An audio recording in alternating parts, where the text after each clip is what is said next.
Cedarwood was the kind of place people drove through without giving it much thought, a small town with a single main road, a few gas stations, and a collection of neat little houses shaded by tall oak trees. It had always been described as safe, quiet, and ordinary. The kind of town where everyone knew one another, and life followed predictable patterns. People left their cars unlocked in their driveways, front doors were often left open during summer evenings, and children played until dark without fear. There had never been a serious crime in Cedarwood, not one that people could remember. That was why the disappearance of Claire Henson hit the community like a thunderclap, a rupture in the illusion of peace that no one could quite process. Claire was 17 years old, a bright student, well-liked by her classmates, and known for being responsible. She worked part-time at the local diner, often staying late to help cover night shifts. On the evening of June 12, 1998, she finished her shift just before midnight. She packed her things, waved goodbye to her coworkers, and started walking home. It wasn't a long walk, less than 10 minutes, and she had done it countless times before. The streets were empty but familiar, lined with mailboxes and glowing porch lights. Nothing seemed out of place. Yet, somewhere between the diner and her front door, Claire vanished. When her parents woke up the next morning and found her bed untouched, alarms set off inside them immediately.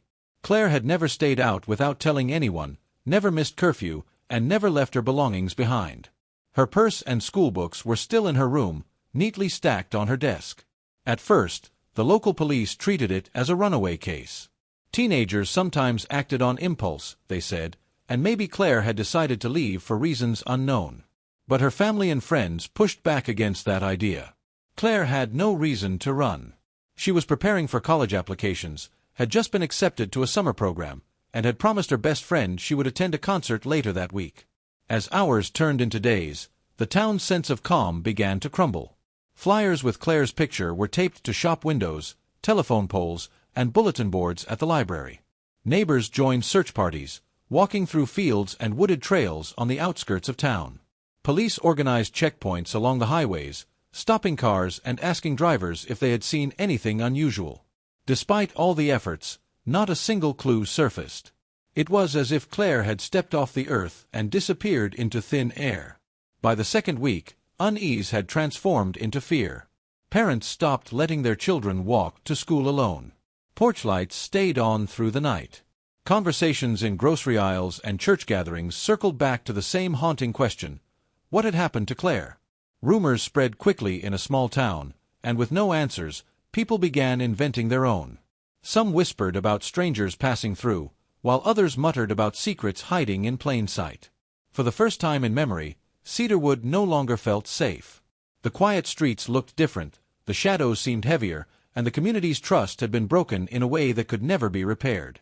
The search for Claire stretched into weeks, and the weight of her disappearance pressed heavily on Cedarwood.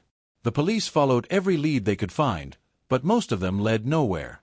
Calls came in about supposed sightings. Someone thought they saw her at a bus stop in a nearby town, another person claimed to have spotted her walking along the highway, but each report dissolved under scrutiny. With every dead end, the unease in Cedarwood deepened. Families began locking their doors at night, something they had never done before. Patrol cars rolled slowly through the neighborhoods after dark, their flashing lights a reminder that something was terribly wrong. Then, a breakthrough came almost by accident. A group of volunteers had gathered to search the wooded areas surrounding Cedarwood, places that were easy to overlook but dense enough to conceal anything. 4 hours, they moved in a line through the underbrush, calling Claire's name. Near the edge of a clearing stood an old, weathered cabin that many of the locals barely remembered. It had been abandoned for decades, a relic of a family who had left the town years earlier. As one of the searchers pushed through the weeds, they noticed something sticking out of the mud near the cabin's porch. It was a shoe, partly buried and caked with dirt. When investigators arrived, they quickly confirmed the shoe belonged to Claire. The discovery shifted the case from a missing person investigation to something much darker. Officers entered the cabin cautiously, not knowing what they might find. Inside, the air was stale, heavy with dust and mildew, but the walls told a different story. They were plastered with old newspaper clippings, most of them about missing women from nearby towns. The articles were yellowed and brittle, some of them dating back more than 10 years. Alongside the clippings were crude, unsettling sketches of female faces, drawn with an obsessive hand.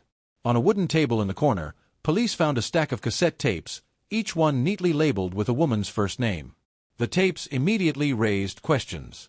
Some of the names matched women who had been reported missing years earlier, their cases long gone cold. Others were unfamiliar to investigators. Most chilling of all was the discovery of a tape labeled Claire. Detectives held their breath as they catalogued the evidence, realizing they had stumbled onto something much larger than one missing girl. This was not random. This was a pattern. When the list of names was cross-checked against records, the case took an even more disturbing turn. One of the names belonged to a girl who still lived in Cedarwood. She had never gone missing, never been reported in danger, yet her name appeared among those who had vanished. This detail spread like wildfire through the town once it became known. Was she being watched? Was she next? Suddenly, everyone felt exposed, as though an unseen predator had been lurking in their midst for years. The cabin was sealed off, turned into a crime scene that drew attention from outside Cedarwood. News vans arrived, reporters circled, and strangers began driving through town to catch a glimpse of the place where the horrifying discovery had been made. For Cedarwood's residents, the unease they had been living with hardened into fear. The mystery of Claire's disappearance was no longer just about one girl. It was now tied to a chilling thread that connected the town to a series of unsolved vanishings, stretching far beyond their borders. The revelation of the cabin changed everything. What had started as a desperate search for one missing teenager had turned into a chilling investigation of something much larger and far more sinister. The small-town police force was suddenly overwhelmed by the scale of what they were uncovering. They called in state investigators and forensic teams, who spent days combing through the cabin, bagging evidence, and dusting for fingerprints. The people of Cedarwood watched from a distance, their quiet streets now filled with strangers in uniforms and hazmat suits carrying boxes in and out of the old structure. Every new piece of information seemed to spread faster than the last, feeding a sense of dread that hung heavy over the town. It wasn't long before a suspect emerged. Fingerprints lifted from the cabin's surfaces pointed to someone the community knew well. His name was Thomas Avery, a man in his early 40s who lived just blocks away from Claire's home. Avery worked as a handyman, moving from house to house, fixing leaky faucets, repairing fences, and helping older residents with small projects. He had lived in Cedarwood for nearly a decade, blending seamlessly into the fabric of the town. People described him as quiet but polite, a man who minded his own business.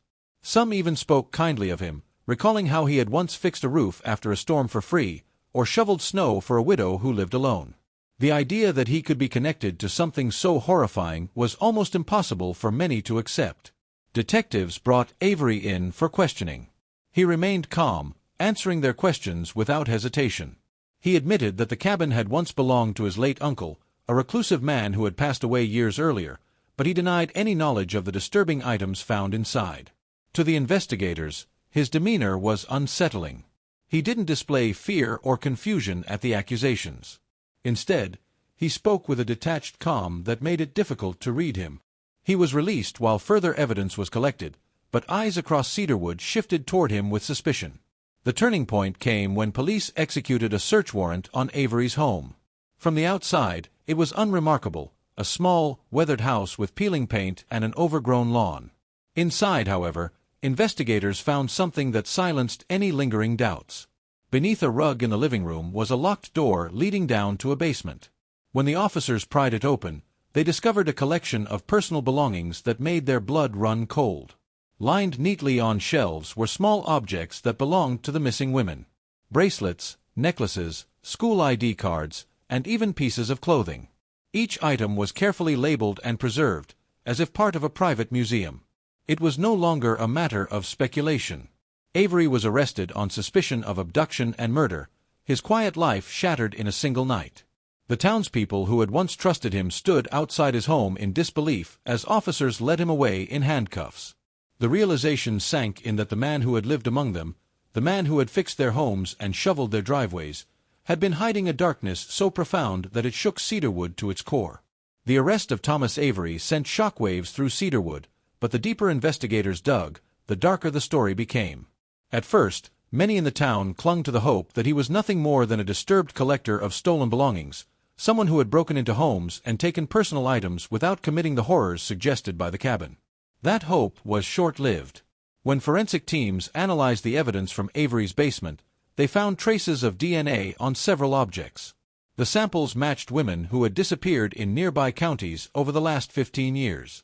Suddenly, the collection of trinkets was no longer just a disturbing hobby, it was proof of something far more sinister. Avery's background began to unravel under scrutiny. Investigators discovered that before moving to Cedarwood, he had lived in a small town 2 states away. There, too, women had gone missing under mysterious circumstances. The cases had gone cold, with no suspects ever identified. Records showed that Avery left that town soon after the disappearances began drawing attention. He had slipped into Cedarwood quietly, starting over as if nothing had ever happened, building a reputation as a harmless handyman. His ability to live undetected for years only made the reality more chilling. The most damning evidence came from the stack of cassette tapes recovered from the abandoned cabin. For days, investigators listened to them, cataloging each recording. Most were filled with disturbing noises, muffled sounds, faint voices, the scrape of movement. Each tape seemed to capture a piece of someone's final moments. Among them was the one labeled Claire. The voice on the tape left no room for denial. It was hers, frightened and struggling, preserved on magnetic tape like a final echo. The discovery shattered whatever small thread of hope her family still held. But what unsettled detectives most was a tape labeled with Avery's own name. Unlike the others, it wasn't filled with muffled sounds. Instead, it was a spoken confession, but one that raised more questions than it answered. On the recording, Avery described how he had been compelled by what he called the voices of the town. He spoke of shadows that urged him to act, of pressure that he claimed did not come from himself. His words were incoherent at times, shifting between admissions of guilt and rambling suggestions that others were somehow involved. Whether it was an attempt to deflect blame or a glimpse into his fractured mind, no one could say for sure. The prosecution viewed the tape as nothing more than an admission wrapped in madness. Still, whispers began to spread in Cedarwood. Could he have been telling the truth? Had others looked the other way? The questions unsettled the community, feeding rumors that some people had always known Avery was dangerous but chose to remain silent. As the trial loomed, the case grew into something larger than the town itself. Reporters from across the country descended on Cedarwood, eager to cover the twisted story. Every new revelation painted Avery not just as a murderer, but as a man who had hidden in plain sight, leaving behind a trail of broken lives. Yet even as the evidence mounted, the suggestion that he had not acted entirely alone lingered like a shadow over everything. It was a possibility no one could completely dismiss, and it left Cedarwood bracing for a truth far worse than they ever imagined. Thomas Avery's conviction brought a sense of relief, but it was far from closure. The trial was swift, the evidence overwhelming. The jury had no difficulty finding him guilty on multiple counts of abduction and murder. He was sentenced to life in prison without the possibility of parole. For a brief moment, Cedarwood exhaled. The man who had haunted their streets, who had pretended to be a neighbor while secretly feeding his darkness, was gone. Yet beneath the surface, the relief was fragile. Questions lingered like smoke that refused to clear. Even with Avery behind bars, the community couldn't shake the feeling that the case was unfinished. His rambling confession about the voices of the town haunted people long after the trial. Some dismissed it as the desperate excuse of a guilty man trying to appear insane. But others weren't so sure. The detail about a girl still living in Cedarwood whose name appeared on one of the tapes remained a mystery. She was interviewed extensively, her home searched, her family questioned, but nothing linked her to Avery. Still, the fact that her name had been there at all raised the terrifying possibility that Avery hadn't been working entirely in isolation. Adding to the unease was what happened after Avery's arrest. Disappearances continued in nearby towns, following an unsettlingly familiar pattern. Women went missing under strange circumstances, their cases unresolved, their families left in torment. The authorities insisted there was no proven connection, but for Cedarwood residents, the pattern was impossible to ignore. If Avery had been the only one, why had the nightmare not ended? Cedarwood itself began to change. Once a town built on trust and simplicity, it grew guarded and wary. Neighbors who used to wave from their porches now looked at one another with suspicion.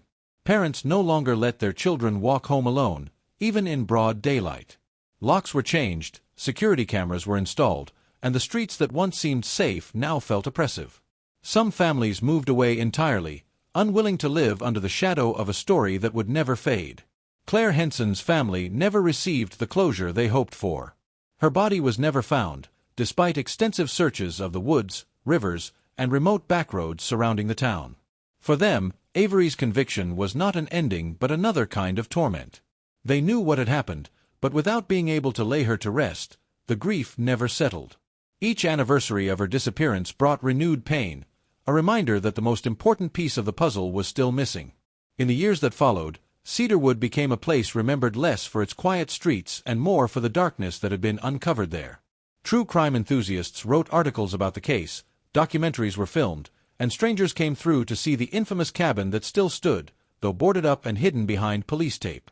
For the world, it was just another shocking story. For Cedarwood, it was a wound that never fully healed. The most twisted part of it all was that no one could ever say with certainty whether the nightmare was truly over.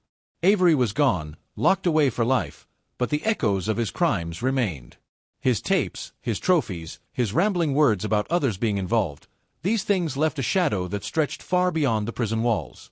And as new disappearances were whispered about in towns not so far away, the people of Cedarwood were left with a question that may never be answered. Was Thomas Avery truly the monster behind it all, or just one face of something much darker that had not yet been uncovered? Thanks for watching this episode of Crime Uncovered. If you found the story gripping, don't forget to like the video, share it with friends who love true crime, and hit the subscribe button with the bell icon so you never miss our next disturbing case. Every click helps us uncover more untold stories.